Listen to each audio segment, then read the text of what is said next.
खुला खेल मैदान रविवार को उत्साह और ऊर्जा से भर उठा जब दिल्ली के सांसद व Bhojpuri superstar Manoj Tiwari BPL cricket tournament के उद्घाटन के लिए पहुंचे। मैदान में प्रवेश करते ही दर्शकों ने हर हर महादेव के जय घोष से उनका स्वागत किया। युवा खिलाड़ियों और छात्रों में सेल्फी लेने की मानो होड़ लग गई और पूरा परिसर उत्सव जैसा माहौल बन गया। फीता काटकर टूर्नामेंट का औपचारिक शुभारंभ करने के बाद मनोज तिवारी ने क्रिकेट बैट भी थामा और कुछ शॉट लगाकर दर्शकों का दिल जीत लिया। खिलाड़ियों ने भी उनके साथ खेल का आनंद लिया। कार्यक्रम की शुरुआत में उन्होंने काशी हिंदू विश्वविद्यालय के संस्थापक महामना पंडित मदन मोहन मालवीय की प्रतिमा पर पुष्पांजलि अर्पित की और उन्हें नमन किया। तिवारी ने कहा कि काशी की धरती हमेशा ज्ञान, संस्कृति और राष्ट्रभावना की प्रेरणा देती है। मीडिया से बातचीत में मनोज तिवारी ने बिहार चुनाव को लेकर कई बातें साझा की। उन्होंने कहा, बिहार में इस बार जाति की दीवार पूरी तरह टूट चुकी है। चुनाव में जनता ने विकास और सुशासन के लिए वोट दिया है। ये एनडीए की नहीं बल्कि जनता की जीत है। यहाँ बीएचयू प्रीमियर लीग आजकल कैनवस क्रिकेट बहुत पॉपुलर हो रहा है, तो स्पोर्ट्स से सबको जुड़ना चाहिए। उसके लिए अलग अलग खेल है। कैनवस क्रिकेट का 3rd एडिशन ये बीएचयू प्रीमियर लीग शुरू हो रहा है और इसका समापन 29 नवंबर को होगा। मैंने आकर के शुभारंभ किया है और मेरा पूरा विश्वास है कि सभी खिलाड़ी अच्छी खेल भावना से खेलेंगे। पार्टिसिपेशन बहुत ज़रूरी है। हार जीत तो एक बात है, लेकिन भाग लेना, अपने को फिट रखना, जो नरेंद्र मोदी जी देश के युवाओं से बोलते हैं कि हम फिट होंगे तो इंडिया फिट होगा, तो उसके लिए हमें ग्राउंड में आना पड़ेगा। ग्राउंड में आना बहुत सारी बुराइयों को दूर करता है।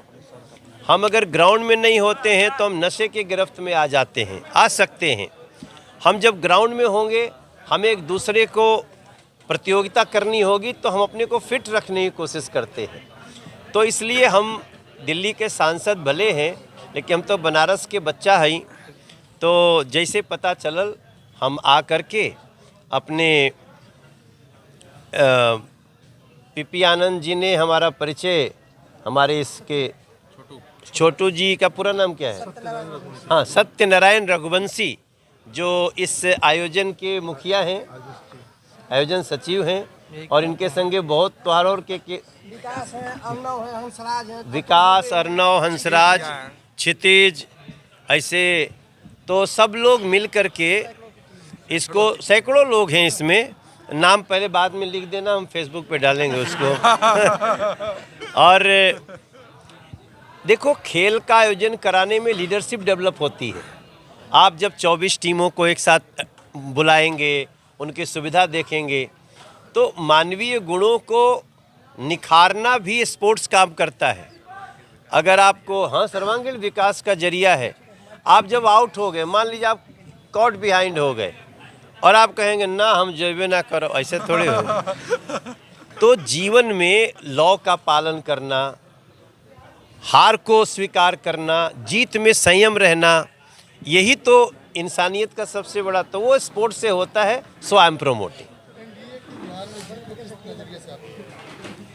देखिए, एनडीए की बिहार में जीत एक बहुत बड़ा राजनीतिक संदेश है।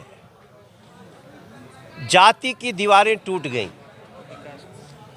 विकास का दरवाज़ा खुल रहा है। विकास के पथ पर चलने के लिए हमारा उत्तर प्रदेश, पूर्वांचल का हिस्सा खास तौर से, और बिहार, हम लोग बहुत ज़्यादा जाति के असर में चले गए, क्योंकि हमारे कई नेताओं ने हमें इसी आधार पे हमको लुभाया, समझाया।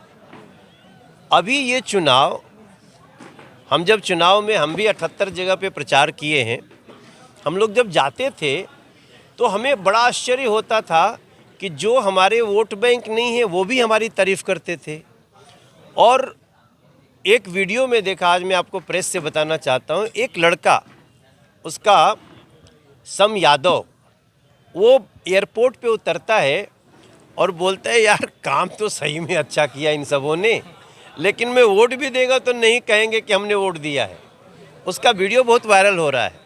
मगर ऐसा नहीं है। हम हर सभा में बोले हैं और आज भी बोल रहे हैं, इस बार बिहार की जो जीत हुई है उसमें कास्ट की दीवार टूटी है, विकासवाद हावी है, लोगों ने डेवलपमेंट का और वेलफेयर स्कीम का टेस्ट लेना शुरू कर दिया है। बिहार के खजाने को समृद्धि मिली तो जनता को समृद्धि मिली, और ये समय के साथ इसका बहुत बड़ा संदेश जाएगा और ये चीज़ बताएगी, तभी हम असली मायने में डेवलप हो जाएंगे।